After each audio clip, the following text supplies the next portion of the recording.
گنبد خضرا کے سامنے جا کے سلام عرض کیا، السلام علیکہ یا جدی، نانا جان السلام علیکم۔ حضور علیہ الصلوۃ والسلام کی گنبد خضرا سے آواز آئی، وعلیکم السلام یا ولدی، اے بیٹے تجھے بھی سلام ہو۔ حضور کے گنبد خضرا سے آواز آئی۔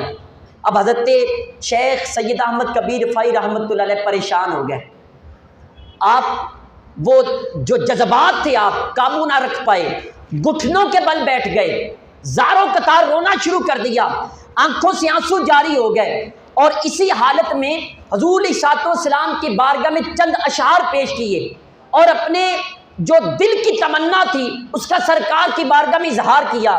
کہتے کہ حضور فی حالت البعد روحی کنت ارسلها تقبل الارض انی وہی نائباتی۔